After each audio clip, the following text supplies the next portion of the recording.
Boa noite a todos. Para mim é uma alegria estar aqui outra vez em Fortaleza. Eu acho que depois de São Paulo, é o lugar do Brasil onde eu venho mais é a Fortaleza. E me convidaram para fazer essa palestra. Eu já fiz uma outra palestra para o Fé e Cultura. E o professor Telmo, o Dr. Juvenal e a Lódia acabamos achando que o mais interessante era tratar do assunto das manifestações.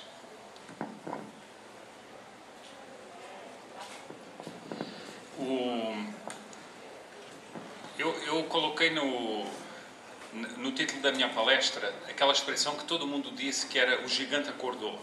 E eu pus isso quase como uma interrogação, se o gigante acordou, se não acordou, se é isso a interpretação mais plausível do que aconteceu nas manifestações. Essa palestra é fruto da leitura de dezenas, para não dizer centenas, de recortes, de análises, tanto de análises publicadas no Brasil quanto publicadas fora do Brasil. Ela também é fruto de grupos de estudo da revista Catolicismo e do Instituto Clínico Correia de Oliveira, onde nós debatemos opiniões, pontos de vista sobre as manifestações. E, evidentemente, seria impossível aqui fazer uma palestra em que eu fosse citar todos os jornais. Mas isso é o material que é o background da minha análise. Eu apenas, em alguns momentos, vou tomar a liberdade de citar certas frases mais importantes de alguns artigos para mostrar como, digamos, há um embasamento para a análise que eu vou apresentar aqui. Por outro lado, como disse o professor Telmo, eu, sendo membro do Instituto Clínico Correia de Oliveira e tendo sido discípulo do Dr. Plínio, eu embaso também a minha exposição nos princípios de análise, de ação com que ele atuou, com que ele escreveu livros, artigos, análise de opinião pública. O primeiro ponto que eu queria chamar a atenção, chamar a atenção de um primeiro ponto e depois fazer dar um pressuposto para podermos entender o que eu pretendo mostrar sobre as manifestações. Não estou dizendo que essa é a realidade das manifestações, mas eu pretendo apontar uma análise que não vi em jornais, não vi em revistas. Isso.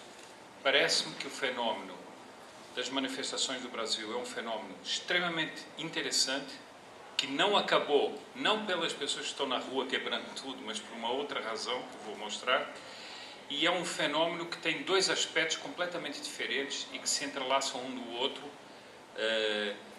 como eu também vou mostrar. Bom, na crise contemporânea que existe no Ocidente, há um aspecto que é fundamental para poder analisar, a meu ver, a situação do Brasil e da América Latina. Esse pressuposto que eu vou dar pode se dividir em seis pontos. Primeiro ponto, o comunismo, a ideologia comunista se metamorfoseou. Ela não morreu, como se diz. 2. Houve efetivamente o desmoronamento da União Soviética, só não vê isso quem não quer. Houve o fim da chamada Guerra Fria. Entretanto, isso não quer dizer que a esquerda e a ideologia de esquerda acabou. Pelo contrário, a parte dos partidos de esquerda, as forças da esquerda se pulverizaram em milhares e milhares de grupos pelo mundo. Mas grupos totalmente minoritários, minúsculos, às vezes 10, 20 pessoas, e que não são partidos, são ONGs, são chamados coletivos, que eu vou explicar depois. O coletivo tem ideia exatamente da coisa soviética, né? E esses grupos pretendem representar as minorias raciais, sexuais, ecológicas, tudo que... Então nós estamos na ditadura das minorias impostas por esses grupos. Os fóruns sociais mundiais que se costumam reunir em Porto Alegre e outras cidades são a reunião, fazem uma espécie de internacional de todos esses grupos minúsculos e pulverizados que existem pelo mundo. Bom, terceiro ponto. Qual é o campo de atuação? E aí já vai começar a ficar claro o que é que aconteceu no Brasil, pelo menos no início. Diante do fracasso das revoluções e das guerrilhas no estilo tradicional cubano e tal, o que é que esta gente propõe? Eles propõem que a rua seja o campo de ação deles. E eles dizem o seguinte, que é preciso mudar as mentalidades, os costumes e as leis e torná-las, eles não falam disso claramente, mas influenciar esses costumes, essas leis, para elas se tornarem cada vez mais anticristãs. Nós vemos a proposição do aborto, as teorias feministas, teoria de género, consagração da poligamia, do casamento homossexual, retirada de símbolos religiosos dos locais públicos, promoção dos direitos dos animais acima dos direitos humanos, etc. Além disso, alguns desses grupos atacam o progresso material da civilização atual. Eles dizem o seguinte, que o atual progresso material das sociedades é capitalista, é injusto e maléfico para o planeta. Estaria acabando com os recursos do planeta.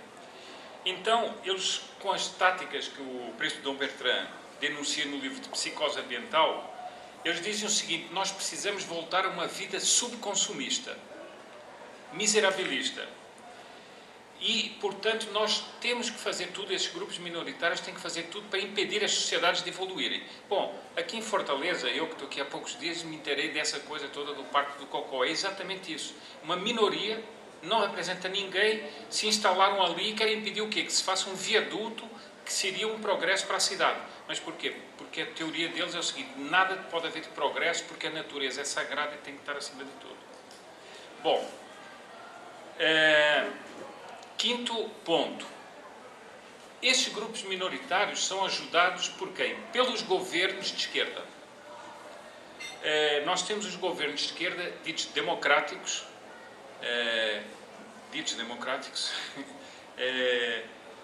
que apresentam todo o funcionamento, digamos assim, das democracias ocidentais, mas que vão tentando impor novas formas, como o bolivarianismo, o socialismo do século XXI, o lulismo e outras formas. Agora, qual é a ação específica desses governos? É a demolição das instituições.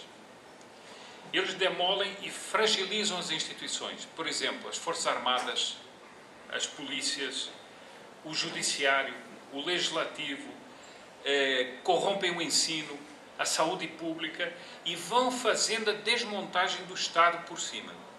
Portanto, nós temos, e aqui é o ponto mais nevrálgico dessa introdução, nós temos um movimento duplo. Temos a desmontagem do Estado feita pelos governos e depois grupelhos minoritários que são transformados em vozes da sociedade. Eu li um artigo aqui em Fortaleza, já não me lembro em que jornal, que propunha que aquele pessoal que está acampado no Cocó fosse consultado sempre sobre as obras públicas. Eles é que dariam a palavra final, mas representando quem? Não, eles são erigidos em voz da sociedade, então seria um exercício de democracia direta. Prestem bem atenção num termo que é sempre usado pela esquerda, sociedade civil organizada. A sociedade civil organizada que é? São estes grupelhos. Nós somos os trouxas. Somos a sociedade civil que não somos organizada e, portanto, somos vítimas deles. Bom, um outro ponto, agora eu passo para um outro ponto, para um outro pressuposto dessa exposição. Quando se analisam fenómenos históricos, sejam eles recentes, sejam eles muito antigos, há certas pessoas que gostam de cifrar a sua análise à ação dos agentes históricos, sejam eles agentes históricos, sociais, bom. Mas a mim não me parece que essa seja a análise mais apropriada. Pelo seguinte, porque pode haver toda uma articulação para impor uma situação a uma sociedade. Mas se a sociedade não se deixar ou enganar, ou convencer, ou de qualquer maneira, se ela não se mover segundo aquela articulação, essa articulação de nada terá valido. Eu, por exemplo, lembro a questão de Hitler. Hitler podia ter a maquinação dele, podia ter o partido dele, podia ter tudo, mas se ele não tivesse arrastado a sociedade alemã, ele jamais teria conseguido fazer o que ele fez. Se ele não tivesse conseguido apoios noutros países, ele jamais conseguiria ter o domínio quase da Europa como ele teve. Eu compararia isso a não é a minha especialidade, mas eu compararia isso a um motor de automóvel. Nós temos, os agentes históricos são o motor de automóvel. Estão todas as peças ali, tudo está funcionando, a pessoa pode acelerar aquilo. Enquanto ela não engatar a marcha, o carro não anda. O motor funciona, mas enquanto não engatar a marcha, e esse engate da marcha seria exatamente a transmissão para a sociedade, ou por o engano, não é? ou enganando, ou mentindo. Eu dou só um exemplo muito recente no Brasil. Nós tivemos, há poucos anos atrás, a questão do desarmamento, a discussão do desarmamento dos cidadãos. A articulação foi imensa.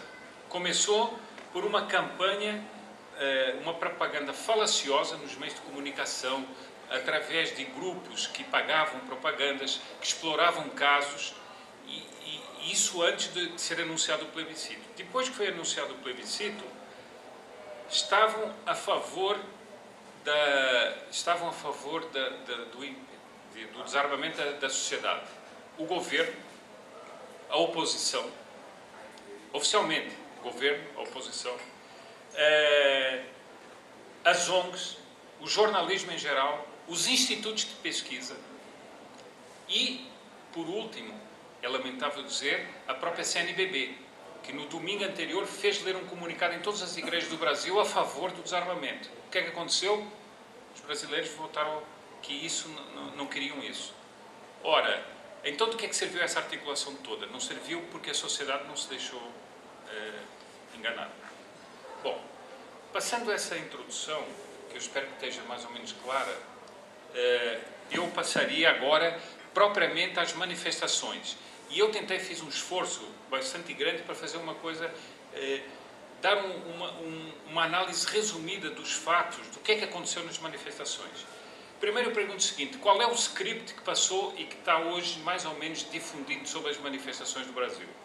Que de repente o brasileiro desceu às ruas, manifestou-se, aí a expressão o gigante acordou, cansou-se, voltou para casa e tudo acabou.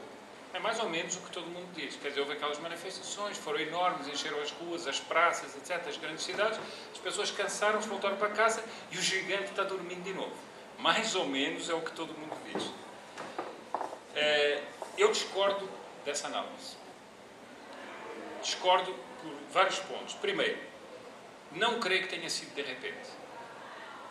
Não creio. E vou tentar mostrar como isso tem uma origem muito remota. Segundo, não creio que foi um fenómeno único e solitário como se tenta mostrar. Isso não ocorre também. Isso não ocorre também, não foi. Eu já vou falar disso. Foram dois fenómenos de origens bem diversas. Um totalmente articulado e outro espontâneo. Um teve relação com o outro. Terceiro, não creio que o gigante acordou de repente. Depois, no final da minha exposição, vou mostrar como isso não foi uma coisa de repente. E, quarto, não creio que ele esteja dormindo. Apesar de não haver manifestações das ruas como houve. Bom, então eu começo agora o meu retrospecto das manifestações. No dia 11 de junho, começou em São Paulo, depois estendeu a outros estados, uma manifestação contra os 20 centavos de aumento dos transportes públicos. Quem convocou essas manifestações? Um movimento totalmente desconhecido, o movimento Passe Livre. Quem é que tinha ouvido falar do movimento Passe Livre antes? Ninguém. Bom, era uma manifestação totalmente minoritária e que em pouco tempo descambou para a violência.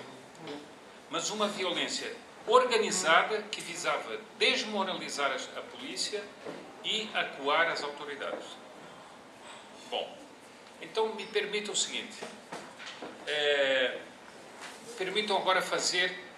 Aqui eu até tinha posto aqui assim, uma nota que é o seguinte, hoje em dia existe o super slow motion, né, que no cinema, na televisão, em que a gente vê muito em câmara lenta como é que uma coisa ocorreu. Eu proponho que a gente faça uma coisa também muito em câmara lenta, da análise como começaram as manifestações. Então, o que é o MPL? O que é o Movimento Passo Livre? É um coletivo. Coletivos são esses grupos de esquerda fundado nos fóruns sociais mundiais. Esse aqui foi fundado no Fórum de Porto Alegre, como eu mencionei acima. E eles tomaram uma oportunidade que era o seguinte: vamos protestar contra o aumento do transporte público. Mas o protesto deles era só pelos 20 centavos ou não? Isso foi todo mundo disse. Tanto que até nos estrangeiros dizia o seguinte: não, o Brasil está na revolução dos 20 centavos. Espera aí, o Brasil está na revolução dos 20 centavos? Onde é que é isso? Quer dizer, isso começou com a questão dos 20 centavos. Mas vejam bem, não se cifrava isso. O movimento Passe Livre dizia que a questão dos 20 centavos era um mero pretexto. Para quê? Para trazer o assunto do transporte público para a discussão na sociedade. O que é que eles propunham? Passe livre, ou seja, ninguém pagar nada pelo transporte público. Isso implicaria em quê? Em que os governos lançassem impostos sobre a sociedade para pagar o transporte público. Ou seja, nós teríamos uma socialização maior lançada sobre a sociedade. Portanto, os 20 centavos não eram tão inocentes. Segundo, eles propõem a mobilidade urbana. O que é a mobilidade urbana? Eles dizem que há muitos carros nas cidades e que isso é um fruto do capitalismo e que é preciso tirar os carros dos particulares e fazer os particulares andarem em transportes públicos. Ou seja, uma coletivização da sociedade. Portanto, mais uma coisa ideológica. Eu não sei se lembram que uma atriz da Globo tinha um cartaz na mão que dizia: país desenvolvido não é onde pobre tem carro, mas é onde rico anda em transporte público. Portanto, a coisa tinha um viés ideológico claríssimo. Bom, mas não terminou por aí. Começou com os 20 centavos, daí a pouco estavam pedindo reforma agrária. O que tem a ver a reforma agrária com os 20 centavos? Reforma urbana do latifúndio urbano, controle social da mídia. Bom, mas espera aí, 20 centavos, depois já existe o controle social da mídia. E vejam bem, isso talvez poucas pessoas aqui saibam disso. O movimento Passe Livre pichou todo o Tribunal de Justiça de São Paulo, que tinha sido acabado de restaurar. Sabe o que é que eles escreviam nos muros do tribunal? Morte ao nascituro. Já não era a defesa do aborto, é morte ao nascituro. Eu falei com um desembargador do Estado de São Paulo que ele disse que ele ficou arrepiado quando viu aquilo. Ele jamais imaginou que um movimento pudesse escrever uma coisa dessas. Então, era 20 centavos, mas era morte ao nascituro, era reforma agrária, era reforma urbana. Então. Mas o movimento Passe Livre começou a aglutinar todos os movimentos de esquerda. Partido da Causa Operária, PSTU, PSOL, PT, UNE, MST. Em pouco tempo essa gente tinha tomado conta das ruas. Mas era sempre uma manifestação totalmente minoritária. Portanto, aqui nós temos a articulação.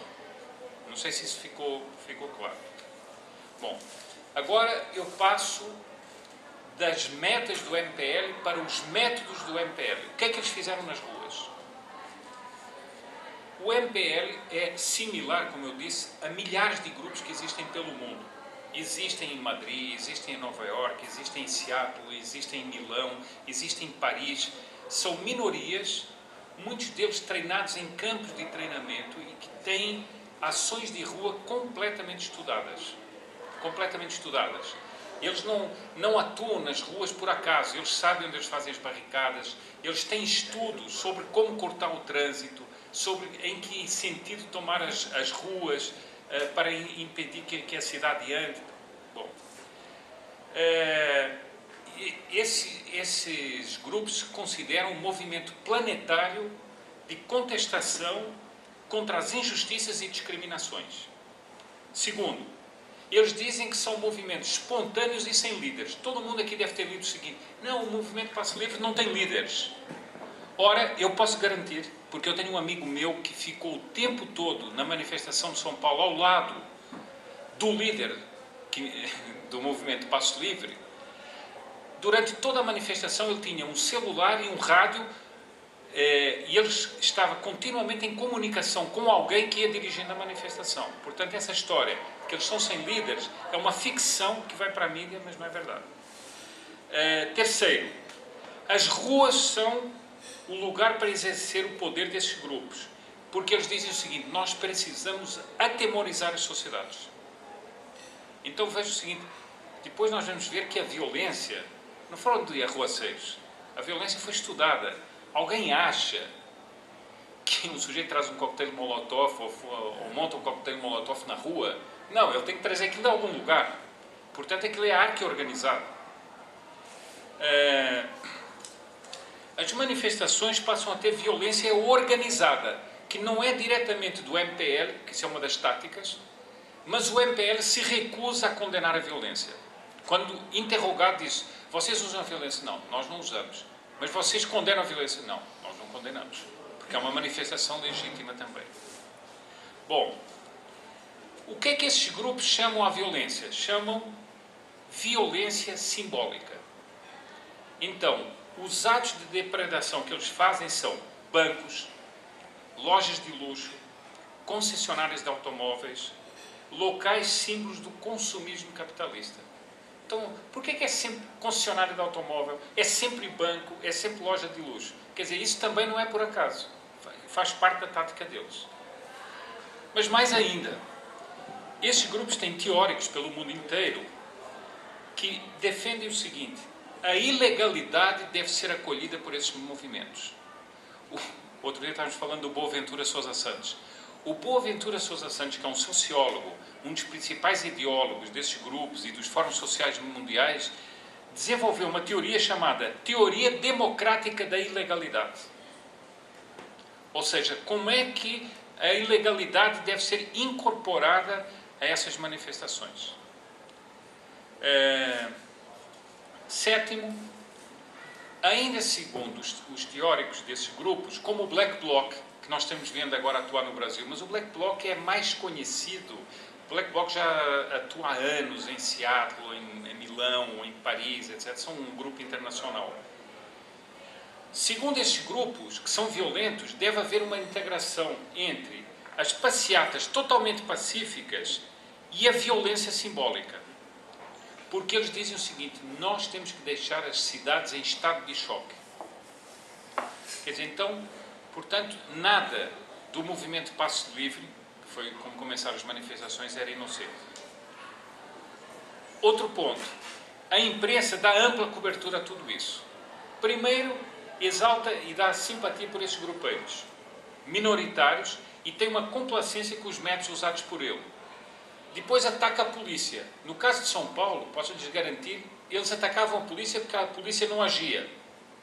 Depois, quando a polícia começou a agir, atacavam a polícia porque a polícia era violenta. Então vejam sempre, a ação é para demolir o Estado e proclamar a voz das ruas. Bom, eu não sei se isso aqui está claro, se não está.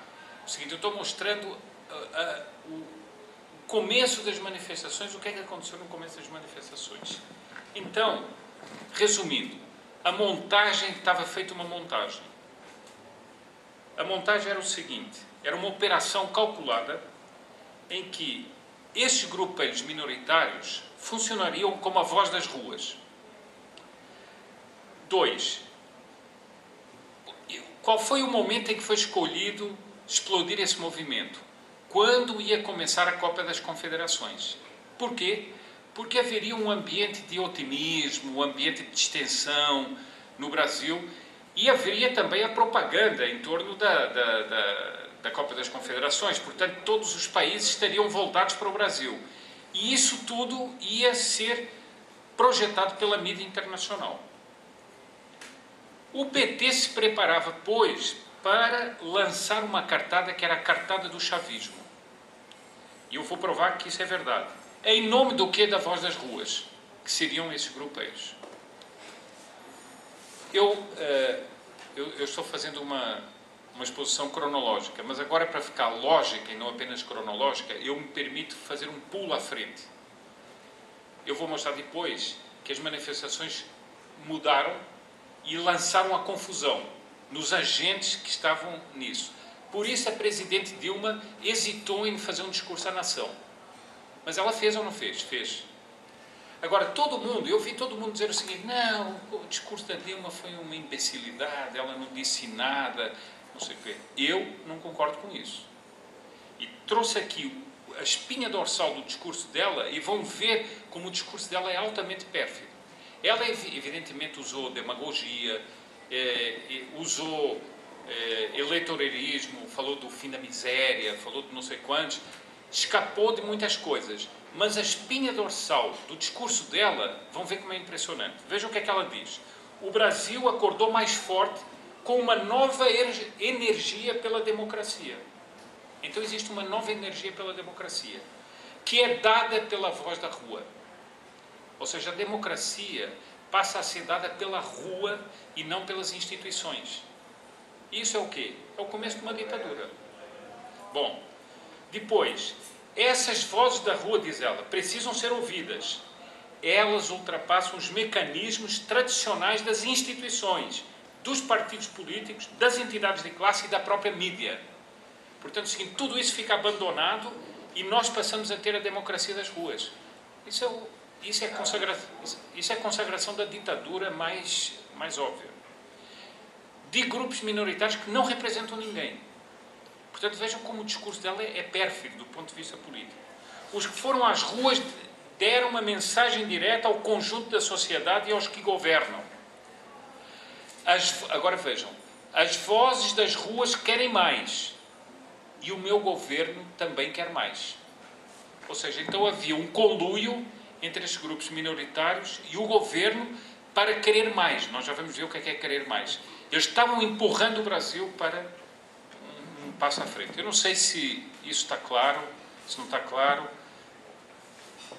Quais são as vozes da rua que a Dilma diz que precisam ser ouvidas? Porque, concretamente, ela ouviu as vozes das ruas. Quem foram as vozes das ruas que ela ouviu? Ela recebeu o MPL, recebeu movimentos feministas, recebeu ativistas homossexuais, recebeu movimentos sociais. Essas são as vozes da rua. Agora, isso representa o Brasil, mas nem de longe. Mas essas minorias é que fazem parte do jogo dela. Bom, ela falou da voz das ruas e falou do querer mais. O que é o querer mais? Vejam o que é que ela propôs. Dilma, sempre insuflada pelos ideólogos do PT e por Lula, que manejava nos bastidores, ela propôs uma constituinte ao estilo chavista. Ela propôs um plebiscito em favor da reforma política, que era uma reforma política que faria com que o PT nunca mais ia sair do poder. Ela propôs impostos sobre as grandes fortunas. Ela propôs vários pontos do último congresso do PT. Agora, então é o seguinte, o querer mais das ruas era o querer mais do PT para levar o país ao chavismo. Era claramente um passo em frente. Bom, só para... Eu disse que há muitos recortes, há muitas coisas, mas eu quero citar apenas um, é um editorial do jornal Globo que diz isso. A ideia é de inspiração chavista, pois foi assim que Hugo Chávez fez as reformas que necessitava para instalar o socialismo no século XXI. Abre-se espaço para mudanças indevidas das regras do jogo democrático. via a aprovação de mecanismos de democracia direta que tornem o regime prisioneiro de grupos organizados da sociedade. Portanto, isto aqui não sou eu que estou dizendo, é o editorial do Jornal Globo. Portanto, para confirmar o que está dito aqui. Bom, eu agora passo à segunda fase dessa exposição. Portanto, está claro o início das manifestações. O que é que foi? Foram esses grupos de minoritários que pretendiam, com o governo, dar um golpe no país. Esse era um plano que funcionaria como um passe de mágica, mas ele veio de encontro a uma realidade escondida, muito profunda e que muitos agentes não discerniam que existisse. Bom, eu lembro aqui a história do aprendiz de feiticeiro. Essa história já teve muitas versões, já teve muitas adaptações, até no cinema, mas originalmente Goethe escreveu um poema sobre o aprendiz de feiticeiro baseado numa lenda popular que ele conheceu. Então a história é até um pouco ingênua, né? No alto de uma montanha havia um castelo e ali havia um mago com o seu chapéu, com a sua vara mágica, com as suas poções, ia fazendo as suas magias. Até que um dia ele sai e o aprendiz de feiticeiro decide começar a fazer as feitiçarias que o mestre também fazia. E começa a fazer vassouras voarem, começa a fazer baldes de água andarem pelos ares. Bom, só que a uma determinada altura ele não controla mais as feitiçarias e as feitiçarias dele começam a gerar um caos no castelo, começam a destruir tudo. Eu tenho a impressão que nós podíamos aplicar essa metáfora ao que aconteceu no Brasil. Foram aprendizes de feiticeiro que soltaram alguma coisa que não era para soltar. E depois começam, 2 dias depois, começam a sair às ruas, em São Paulo, no Rio e depois noutras cidades, começa a sair às ruas um monte de gente que não tinha nada a ver com o passe livre.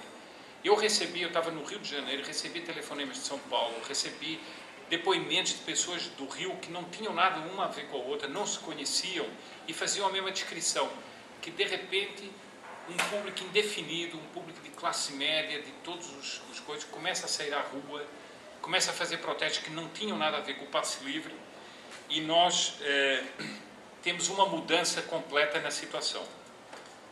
Mas há um fato, 4 dias depois, após começarem as manifestações, há um fato que cristaliza essa mudança. Qual é ele? A Presidente Dilma vai à abertura da Copa das Confederações no Estádio Nacional de Brasília e é vaiada 3 vezes. Só que aí não dava para dizer que era um movimento passe livre, né? Porque ali dentro do estádio era gente que estava para ver o jogo, era outro tipo de gente, não era nem gente engajada politicamente, e deu o quê? Ficou claro que era a sociedade que estava contra ela. Porque aquilo, digamos assim, um estádio de futebol, em certo sentido, é uma representação da sociedade. Tem ali todas as classes, todos os tipos de gente. Sobretudo numa festa, que era a abertura da Copa das Confederações. Todos viram aqui que a cara dela não era dos melhores amigos, né, quando ela ouviu aquelas vaias. Vaias tão importantes que ela depois não foi ao encerramento da Copa das Confederações. Mas este ponto é fundamental. A vaia do estádio foi o que cristalizou essa mudança das manifestações. Tanto que o Clóvis Rossi, que é um homem muito inteligente, mas totalmente de esquerda, escreve na Folha de São Paulo o seguinte: a vaia ouvida no estádio Mané Garrincha saiu às ruas. Ou seja, ela não foi só no estádio, ela estava nas ruas. Bom, eu leio aqui, para resumir esse ponto, eu leio aqui um outro depoimento de um sociólogo, que é o Demetrio Magnoli, que escreve no Estado de São Paulo. Vejam o resumo que ele faz da situação. Nada houve de espontâneo na etapa inicial. Os movimentos pelo passe livre são constituídos por auto-intitulados anarquistas, seitas esquerdistas e jovens indignados que se movem à margem dos aparelhos da esquerda oficial. Exatamente o que eu disse aqui. Ou seja, no início são esses grupos minoritários de esquerda. Na segunda-feira, exatamente após a vaia em Brasília, a quimera das seitas esquerdistas, as quimeras das seitas esquerdistas tornaram-se inaudíveis nos protestos das multidões. Ou seja, não era mais isso que se ouvia nas ruas. Aquilo tudo tinha desaparecido. Instalou-se então o que eu chamo o susto dos feiticeiros, não é? Dos aprendizes de feiticeiros. Porque eles, de repente, se veem diante de uma situação que não era a situação que eles tinham criado.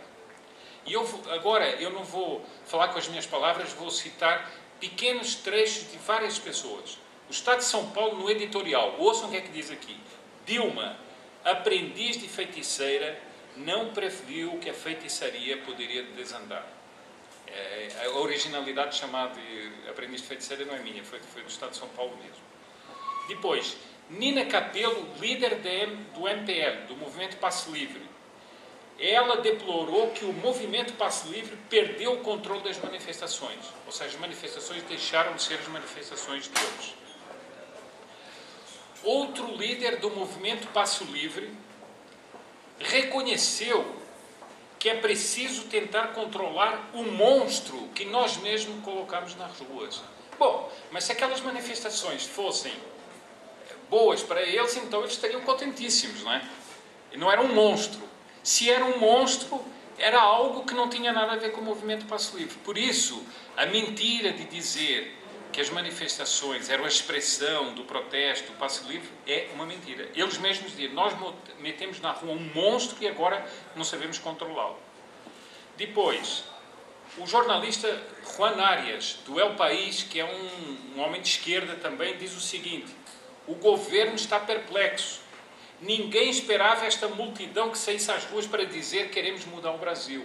Bom, se o governo está perplexo, e se havia uma combinação do governo com os grupos de esquerda, estes não eram os grupos de esquerda. Não sei se isso está claro. Eu estou tentando mostrar aqui com citações de muitas pessoas. Antônio Prata, na Folha de São Paulo. Sejamos francos, ninguém está entendendo nada. Nem a imprensa, nem os políticos, nem os manifestantes. E eu vou mostrar como essa frase dele tem sentido. Porque é que os manifestantes não estavam entendendo? Ou seja, houve um fenómeno totalmente inesperado, totalmente inexplicável que estava acontecendo.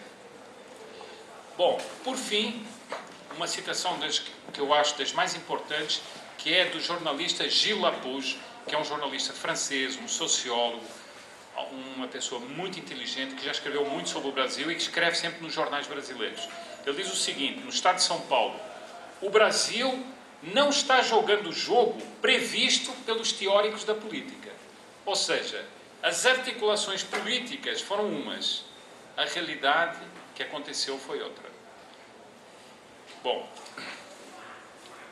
eu não sei se essa parte também está clara. Bom, eu passo agora para a seguinte. Tenho que correr um pouco, senão vou me estender demais aqui. Agora eu pergunto o seguinte: eu falei do susto dos feiticeiros. Qual foi o susto dos feiticeiros? O que é que assustou os feiticeiros? Então, o seguinte: os protestos iniciais eram pelos 20 centavos. Não tinham o governo como meta, como alvo, nem o PT. Eles passaram a ter Dilma e o PT como alvo. Segundo, passaram a ter mais genericamente todo o mundo político como alvo. Terceiro, as bandeiras vermelhas são expulsas das ruas. Começam a queimar-se bandeiras do PT e de outros partidos e as bandeiras vermelhas não são mais aceitas nas ruas. O que é que sai às ruas? Começa a sair às ruas em grande quantidade a bandeira do Brasil, mostrando um sentimento nacional autêntico de alguém que queria um Brasil que estava sendo destruído. Bom, começa a haver protestos contra o aborto. Começa a haver protestos pela segurança e a favor da maioridade penal. Começa a haver protestos pedindo a condenação dos autores do Mensalão. Há manifestações contra a corrupção, contra o superfaturamento dos estádios de futebol. Mas há um ponto que eu considero mais importante de todos, que foi observado pela jornalista Dora Kramer no Estado de São Paulo, e que me parece muito mais profundo que isso tudo, porque isso são apenas, digamos assim, manifestações com cunho político, mas esta aqui, que ela assinala, é uma manifestação muito mais de profundidade de alma. Ela diz o seguinte: as ruas falam contra a corrupção, falam contra os desmandos, contra a desonra, contra o despudor, contra os valores dissolvidos, contra a moralidade simbolizada por Lula, o herói sem princípios. As manifestações querem recuperar o respeito perdido e a dignidade aviltada. Isso é muito mais profundo do que um protesto político, ou seja, há um sentimento no país que o país está sendo degradado, está sendo aviltado. Bom, depois outra coisa que dá medo é o seguinte: essa gente realmente saiu às ruas sem líderes, o que mostra que não foi um líder que os articulou para ir às ruas. Isso dá um susto muito maior. De onde vieram essas pessoas? De onde surgiram? Por que surgiram e tal? Hoje, o brigadeiro Osiris Silva, no jornal O Povo, dá uma entrevista em que ele diz o seguinte: o Planalto não sabe olhar para a planície. O que a gente vê é o seguinte: essa saída às ruas dessas pessoas mostrou que a realidade profunda do Brasil não tem nada a ver com a realidade oficial. A realidade oficial está totalmente descolada. A Miriam Leitão, no Globo, diz o seguinte: o Brasil sofre uma aguda crise de representação política. O maior erro dos jornalistas e das pesquisas de opinião foi não ter percebido o avanço do descontentamento. Então quer dizer que havia um descontentamento que ninguém percebia, nem as pesquisas de opinião. É muito interessante, não é? Porque a pesquisa de opinião, teoricamente, é para mostrar a verdade, né?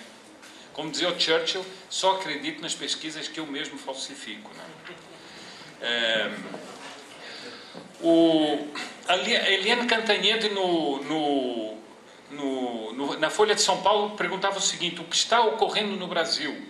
Por enquanto, a única resposta é que há uma insatisfação e uma irritação difusas, até então não devidamente percebidas. Vejam que é tudo na mesma linha, ou seja, o susto de repente de aparecer uma coisa que ninguém percebia ou as máquinas oficiais não percebiam. O Estado de São Paulo, o retrato dos manifestantes é da insatisfação generalizada. Arnaldo Jabor: eles se manifestam contra uma ditadura difusa. O líder do MPL vai ao Instituto de Estudos Avançados da USP, imaginem o que é que deve ser um Instituto de Estudos Avançados da USP, e diz o seguinte: o nosso movimento foi hackeado pela direita. O Fernando Haddad, prefeito de São Paulo, um dos ideólogos do PT, diz o seguinte: as bandeiras conservadoras já vinham se expressando no Brasil, sobretudo nas eleições, mas agora elas ganharam expressão fora do período eleitoral. Então, portanto, eles reconhecem o seguinte: de repente, um Brasil saiu às ruas que eles tinham escondido, tinham silenciado. E um professor de Ética e Filosofia Política da Universidade de São Carlos, Wolfgang Leomar, diz o seguinte: a novidade é a visão conservadora despertada para a mobilização popular. Bom, essa, digamos assim, é a análise do que ocorreu nas ruas, muito sumariamente, com essas pequenas interpretações, não, mas com essas pequenas observações de vários analistas. Eu não sei se está claro, porque eu agora vou passar para uma tentativa de interpretação disso, do que aconteceu nas ruas. Eu vou separar por vários aspectos. Primeiro aspecto, que está dito aqui nesses textos que foram lidos agora: um descontentamento generalizado. Eu diria um descontentamento com D maiúsculo.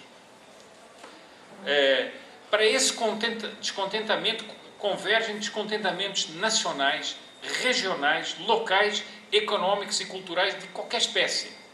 Tanto que houve manifestações desde São Paulo ao Rio, a outras capitais importantes, até pequenas cidades do interior de muitos estados.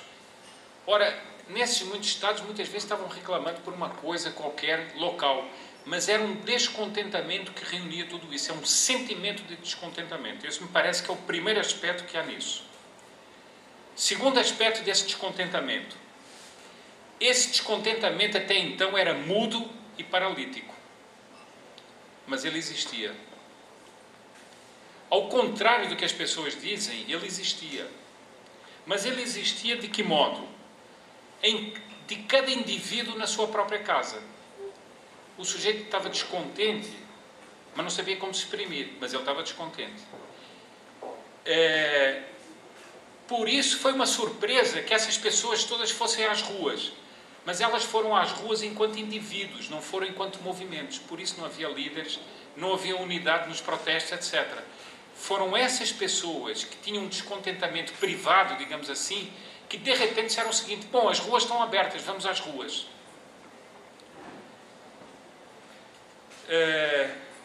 Agora, esse descontentamento, por que é que eu digo que não é de repente? Eu considero que esse descontentamento vem se acumulando no público há muitas décadas. Eu acho que eu definiria mais ou menos desde a abertura política no Brasil. Mas eu acho que ele se acentuou muito nos últimos 10 anos, eu vou analisar isso, nos últimos 10 anos do governo Lula. Foi nesse tempo que esse descontentamento foi ganhando força. Portanto, aquela coisa de dizer que foi de repente, não foi de repente. Foi de repente a manifestação, mas o acúmulo desse descontentamento já vinha de trás. Bom, terceiro aspecto. Eu agora vou entrar exatamente nos 10 anos do governo Lula. Eu peço que façam aqui um retrospecto na sua memória do que foi o ambiente psicológico da primeira eleição do presidente Lula. Havia uma espécie de euforia, de extensão, uma espécie de... Todo mundo dizia: ah, mas que bom, afinal de contas ele é um homem humilde, é um homem simples, vamos dar uma chance para ele também merece uma chance. Depois o PT é o partido da ética, nós precisamos de ética no país. E havia assim uma espécie de euforia de que tudo ia dar certo. Depois todo o lado mais esquerdista do Lula tinha sido apagado. Ele tinha feito uma carta aos brasileiros dizendo que ele ia respeitar a economia. Então havia muita gente entusiasmada porque não ia acontecer nada. E mesmo aqueles que ouviam falar de esquerdismo não interpretavam o esquerdismo no sentido mais estrito da palavra. Eles achavam o seguinte: o esquerdismo é uma espécie de festa da democracia, é uma liberdade de poder falar, é uma liberdade de poder fazer política. Então, não se assustavam com nada. Poucos, e muito poucos, tinham uma noção clara do quê? Do que o chefe da quadrilha do Mensalão, José Dirceu, disse no discurso da posse dele. O que é que ele disse? Agora que nós vencemos, é preciso que fique claro que nós queremos é implantar o socialismo no Brasil. Quer dizer, 2 dias ou 3 depois da tomada de posse do Lula, ele, pela primeira vez, arranca um pouco da máscara e diz: não, o que nós queremos é isto. Bom, mas isso ainda não quebrou o ambiente. Mas a partir de então, o PT, muito ajudado pela esquerda católica da teologia da libertação, começa a tomar conta do país. Começa a arrancar a máscara, começa a efetivar as suas metas, começa a criticar e a tentar cercear as manifestações de oposição a eles, começa a tentar controlar a mídia, a tentar controlar a internet, começa a aparelhar o Estado, a aparelhar as estatais, e vão tomando conta de tudo. A submeter a diplomacia a coisas inacreditáveis. O Brasil passa a apoiar ditaduras, passa a apoiar grupos terroristas internacionais como as Farc, e o Brasil vai sendo... As pessoas vão ficando assustadas. Vão dizendo o seguinte: puxa, mas aquele otimismo que eu tinha não era bem isso que está acontecendo. O brasileiro foi se sentindo frustrado de ter uma vida despreocupada e distendida. E começou a se fazer uma pergunta a si mesmo: qual a sinceridade destes homens que subiram ao poder? Eles falavam de liberdade, estão tentando cercear a liberdade. Eles falavam de ética, estão fazendo os maiores esquemas de corrupção como o Mensalão. Eles falavam disto, fazem o contrário. Eles falavam de não socializar a economia, estão tentando acabar com a propriedade da agricultura. As pessoas foram ficando com um pé atrás. Os pacatos, que o brasileiro é sumamente pacato, começou a ver que a pacatez dele começou a ser ameaçada. E esse sentimento de pacatez começou a dar lugar ao quê? À fúria. Mas uma fúria ainda pessoal, uma fúria interna. Quarto aspecto. E esse é mais digamos assim, mais um ingrediente deste conjunto. Qualquer um aqui não tem muita dificuldade em fazer uma observação direta nas ruas, com as pessoas que fala, com conversa, que conhece, que o brasileiro é majoritariamente centrista e conservador. Os grupos de esquerda radical, aqueles que são convencidos do radicalismo de esquerda, são minoritários no Brasil. Eu já vou explicar em que sentido é que eu entendo esse conservador. Não é conservador no sentido do conservadorismo de direita, não é isso. É um conservador de quem quer conservar uma situação em que, para uns, há laivos de direitismo e, para outros, há laivos de esquerdismo. Mas, sobretudo, o que esse grande centro não quer é sair dessa posição cômoda e centrista. É isso que ele não quer. Este centro tem uma configuração psicológica. Ele não quer aventuras e a esquerda é essencialmente uma corrente política aventureira. Ele não quer aventuras e ele quer, sobretudo, segurança. Ora, é exatamente o que o PT foi roubando nestes 10 anos. Bom, quinto aspecto. O mundo político comete um erro fundamental. O mundo político não é só o PT. É o mundo político do PT, o mundo político da oposição. O mundo político total comete um erro que é o seguinte. Eles só bajulam e só cortejam a esquerda. Só. Quem é que no Brasil defende ideais de direita? Ninguém. Todo mundo político acha que tem que defender a esquerda, tem que defender o aborto. Eu faço só uma pergunta. Quantas pesquisas já saíram dizendo que mais de 70% da população brasileira é contra o aborto? Me digam um político, um só, que na sua plataforma política defenda de público ser contra o aborto. Não há. Então quer dizer o seguinte, então os políticos não têm nada a ver com o país. Porque o país pensa de uma maneira e os políticos pensam de outra.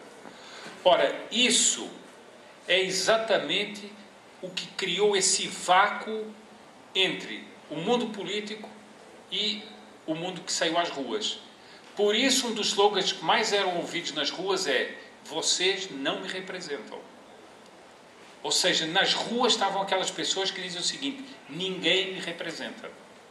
Eu sou uma pessoa para quem ninguém liga, para quem o mundo político não liga.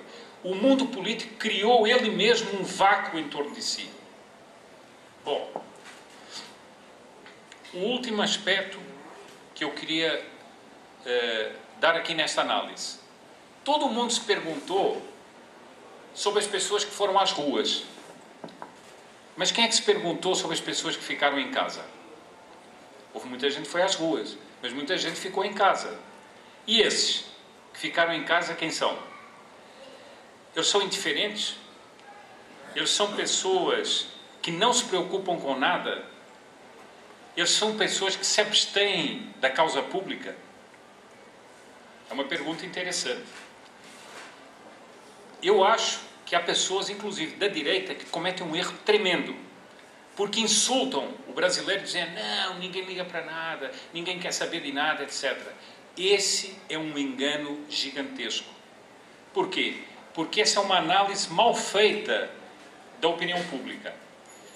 Eu, se me permitem, vou aqui dar qual seria a minha perspectiva em face dessas pessoas que ficaram em casa e que parecem ser indiferentes.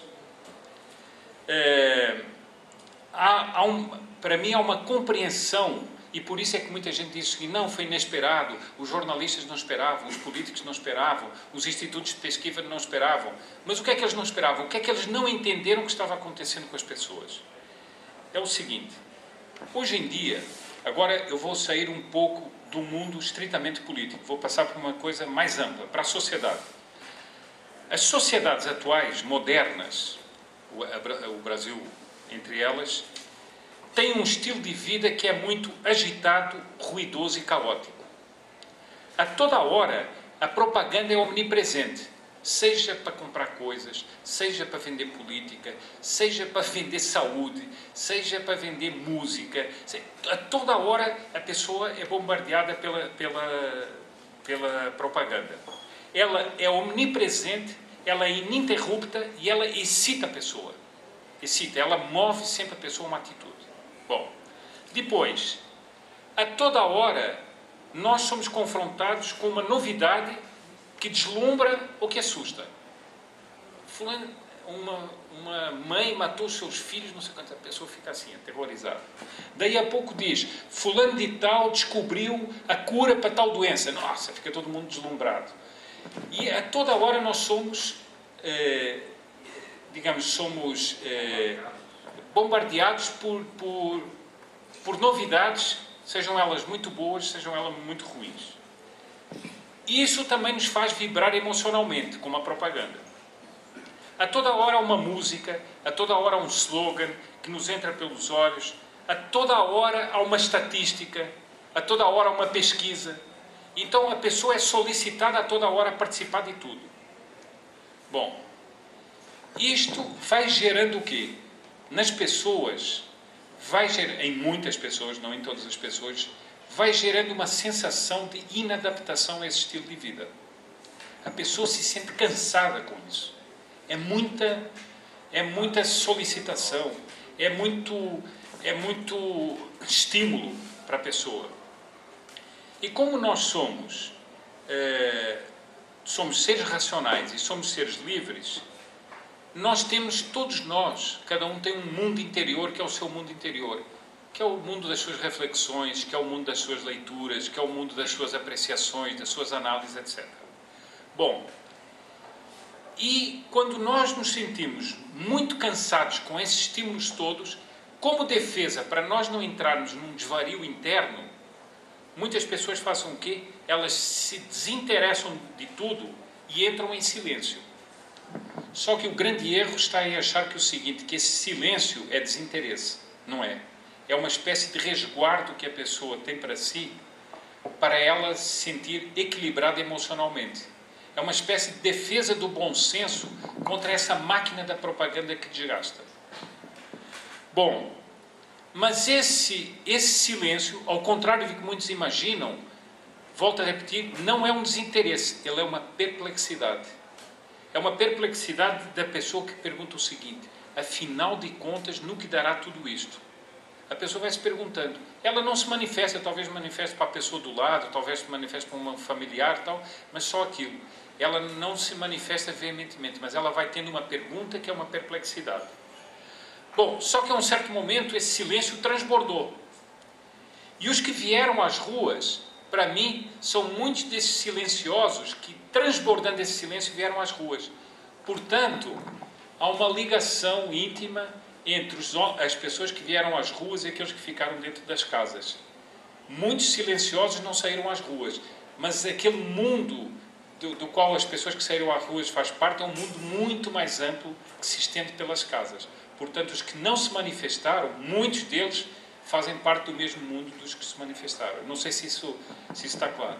E isso mostra a dimensão do fato que ocorreu no Brasil. Por isso é que tanta gente diz, não, o que é que aconteceu? Não sabemos. Isso escapa aos jogos da política, escapa a tudo. Bom, é por isso que eu digo que o gigante não voltou a dormir. Porque ele não estava propriamente dormindo, ele estava silencioso. Ele se manifestou, ele propriamente não acordou. E, portanto, ele continua, mesmo refluindo para casa, essa perplexidade continua a existir. Bom, agora eu analiso o seguinte. Qual é a resposta do governo a isto? A resposta é a resposta da aventura e da agressão. Em vez de eles recuarem, eles decidiram avançar mais. Eles decidiram enfrentar esse descontentamento e impor a agenda deles à força. Dou aqui um exemplo muito claro, que para mim é um dos exemplos mais violentos que aconteceu no Brasil dos últimos tempos. A questão do programa Mais Médicos. A violência com que esse programa foi implantado, ou está sendo implantado.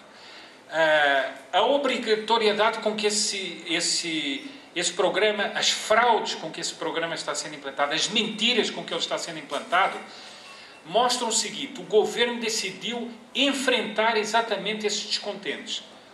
O que é a classe médica no seu conjunto? Ela tem gente de todos os níveis. mas ela, digamos assim, é representante muito simbólica e muito atuante na sociedade de uma classe média que está contra o governo. E eles decidiram enfrentar a classe médica como símbolo do enfrentamento à sociedade. Aquele Pondé escreveu na Folha de São Paulo que os médicos se tornaram os judeus do PT. Assim como os nazistas perseguiram os judeus, inventando uma série de calúnias contra eles, os médicos são os judeus do PT. Portanto, vejam a violência. A vinda dos médicos cubanos, esqueçam todas as justificações que faz falta médicos, que isso, que aquilo. A vinda dos médicos cubanos é um ato simbólico para consagrar a afinidade do governo brasileiro com uma ditadura comunista como é cubana, mas não só isso, com um sistema de escravidão ideológico. Porque essas pessoas são escravos ideológicos. Eles vêm aqui mandados pelo governo e não recebem o dinheiro pessoalmente, eles recebem o dinheiro através do governo. Isso é a coisa mais escandalosa que pode haver. Bom, por isso é que o príncipe Dom Luís escreveu um comunicado que já foi distribuído aí a muitas pessoas, em que ele fala exatamente disso. Agora vejam bem, há um fato destes dias aqui no Ceará que eu li nos jornais que me pareceu muito e repercutiu por todo o Brasil, mas que é um fato da política local, me parece muito importante. O governador Cid Gomes é do partido do Eduardo Campos, e o Eduardo Campos está fazendo força para se candidatar. Evidentemente que nós sabemos que o Eduardo Campos e o partido dele são um partido de esquerda, mas nesse deserto de pessoas que existe no Brasil, e como não existe ninguém que seja contra o PT, há muitas pessoas que estão vendo no Eduardo Campos uma figura que seria de oposição ao PT. Vejam o que é que o Cid Gomes disse. Nós não podemos permitir isso, nós temos que reeleger a Dilma. Vejam o que é que ele diz. Eu me preocupo que uma candidatura nossa possa cumprir o papel apenas de servir ao reacionarismo e ao conservadorismo do Brasil. Então é o seguinte, qual é a determinação deles? Não pode haver voz e vez para a reação e o conservadorismo. Mas acontece o seguinte, não adianta. Isso é a maioria do país. Pode silenciar isso aí, mas isso é a maioria do país. Eu vou lhes dar aqui um exemplo, que espero que com esse exemplo eu consiga mais ou menos demonstrar o que eu quero demonstrar. Todo mundo aqui já teve, pelo menos quando era criança, em circo. E quando montam aquela jaula para entrar nos leões, ou então aquela jaula para entrar nos tigres, e entra o domador com aquela roupa toda luzente e tal, e daí a pouco começam a entrar as feras, né? Vão pulando naqueles tamboretes. E o que é que o domador tem na mão? Ele tem um chicote que ele faz estalar a vários momentos, e quando o leão começa a rosnar um pouco, ou o tigre, ele vai com uma vara e cutuca aquele animal. E assim ele vai tentando dominar a fera. Só que às vezes o que é que acontece? Nem o chicote nem a vara servem, porque a fera vai e pula sobre o domador. E é isso que eu acho que a esquerda está fazendo no Brasil. Eles estão tratando o Brasil conservador como a fera, com a vara e o chicote, julgando que eles vão dominar. Mas as manifestações foram uma das grandes mostras de que isso não é assim.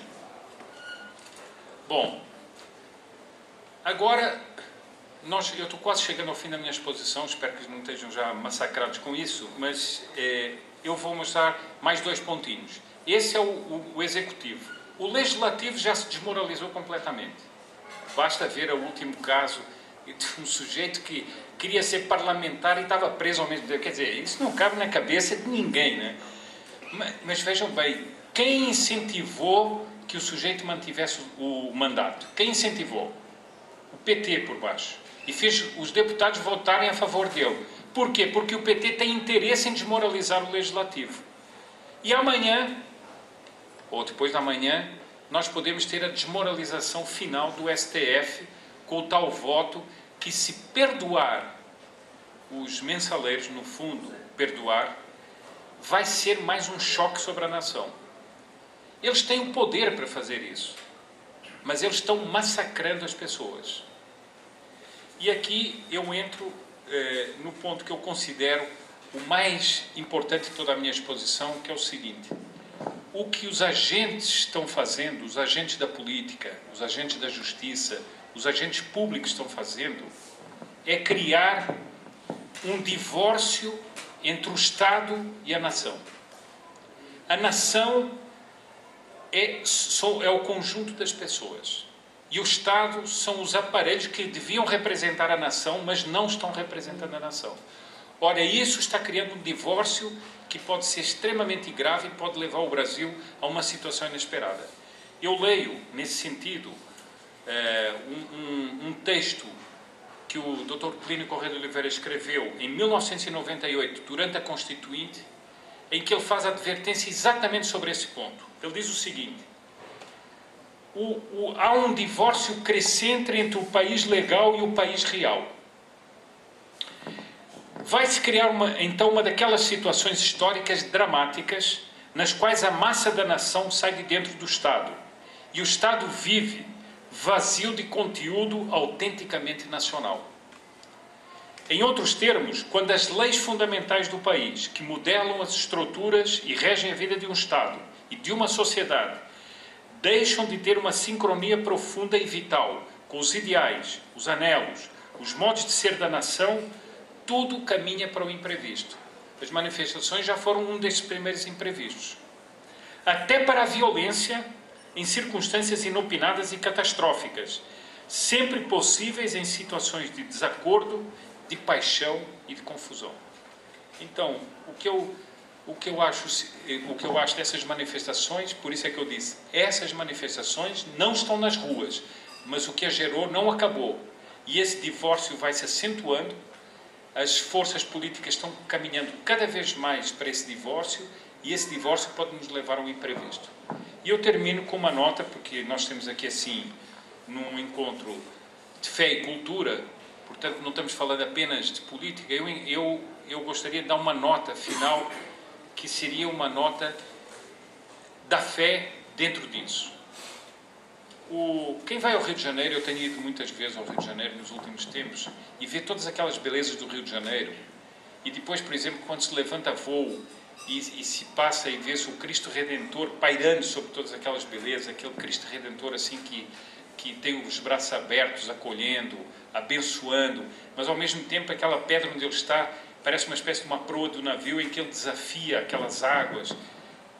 Quem vê isso sente que existe uma bênção no Brasil.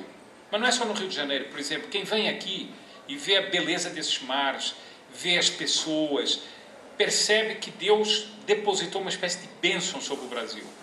Eu estive aqui, o Dr. Juvenal me levou a um lugar que eu jamais esquecerei na vida, que foi o Santuário Nossa Senhora Rainha do Sertão. O panorama que se vê ali de cima é qualquer coisa de deslumbrante e grandioso. E quando se vê aquele panorama, a pessoa diz o seguinte: não, realmente, sobre este país existe uma bênção. Essa bênção reflete a bênção que houve na primeira missa, que foi celebrada no Brasil. A partir dali, fluiu uma quantidade de graças para a formação do Brasil, e a história do Brasil é toda impregnada disso. Bom, a própria Escritura fala dos anjos que diante do trono de Deus rezam pelas nações. E, portanto, é totalmente natural que a gente considere as nações do ponto de vista sobrenatural.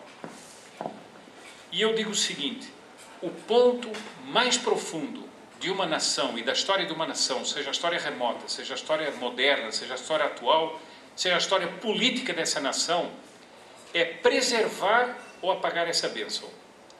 Essa é a luta e é o sentido mais profundo que eu considero em todo esse panorama que eu dei aqui. Hoje, a meu ver, os que estão no poder, com esses grupelhos minoritários que vão para as ruas, o que eles querem é apagar a bênção que existe sobre o Brasil. É transformar a sociedade de tal maneira que apague todos os valores cristãos, que apague tudo isso que traz a bênção do Brasil.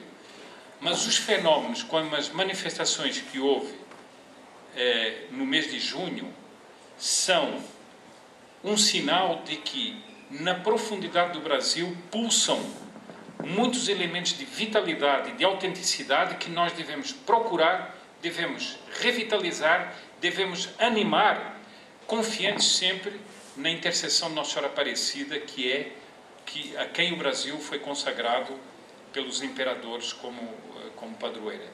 E, portanto, grupos como este têm essa missão, acho eu, não apenas de se fechar em si mesmo, de irem atrás dessas manifestações, de tudo isso, dessas manifestações de bênção, para revitalizá-las, fortalecê-las, porque a ação de cada um é extremamente importante para impedir que esses homens continuem a tentar destruir o Brasil.